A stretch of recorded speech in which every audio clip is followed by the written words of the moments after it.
તો આ તરફ પોરબંદરના કડિયા પ્લોટથી માર્કેટ યાર્ડને જોડતો રસ્તો બંધ કરી દેવામાં આવ્યો છે કેમ કે રસ્તા ઉપર પાણીનો ભરાવ થઈ ગયો છે। ખોડિયાર માતાજીનું મંદિર પાણીમાં ગરકાવ થઈ ગયું છે। માતાજીનું મંદિર અડધ પાણીમાં ડૂબી ગયું છે। પોરબંદરમાં ખૂબ જ વરસાદ, રેકોર્ડ બ્રેક વરસાદ વરસ્યો છે અને શ્રીકાર વર્ષાના કારણે પોરબંદરના કેટલાય વિસ્તારો બેટમાં પરિવર્તિત થઈ ગયા છે।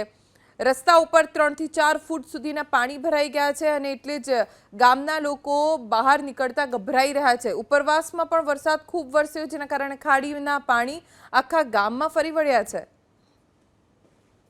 ખરડા પંથકમાં અને પોરબંદરના સમગ્ર વિસ્તારમાં વરસાદ હોવાથી આપ જોઈ રહ્યા છો કે આ કડિયા પ્લોટથી જે માર્કેટિંગ યાર્ડ જતો રસ્તો છે જે સંપૂર્ણપણે બંધ થઈ ગયો છે। તેની અંદર ઓછામાં ઓછા 3 થી 4 ફૂટ જેટલા પાણી ઉપરથી વહી રહ્યા છે આ રોડની ઉપરથી, અને ત્યાં આવેલું ખોડિયાર મંદિર જે તે આસ્થાનું પ્રતીક છે તે પણ પાણીમાં ગરકાવ થઈ ગયું છે અને અત્યારે આ વહેણ દરિયા તરફ જઈ રહ્યું છે। જેટલું ખાડીની અંદર પાણી આવે છે તે બધો તરફ વહેણ અત્યારે દરિયા તરફ જઈ રહ્યું છે।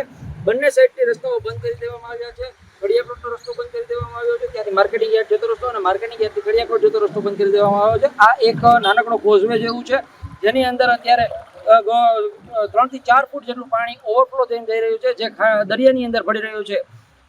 હાલ આ આસ્થાના પ્રતિક સમાન મંદિર પાસે કોઈ પણ આવી શકતું નથી અને લોકો ત્યાંથી ઊભીને દર્શન કરી રહ્યા છે અને આ રસ્તો બંધ કરવાથી લોકોને ફરીને જવું પડી રહ્યું છે। જી આ જ રીતની પરિસ્થિતિ અનેક જગ્યાએ જોવા મળી રહી છે। અમુક રસ્તાઓ બંધ છે જે ધીરે ધીરે ચાલુ કરી રહ્યા છે, ધીરે ધીરે પાણી ઓસરતા થયા છે। હવે હાલે તડકો નીકળ્યો છે જેથી કરીને લોકોએ રાહતનો શ્વાસ લીધો છે। અલ્પેશ પોડા, એબીપી ન્યૂઝ, પોરબંદર।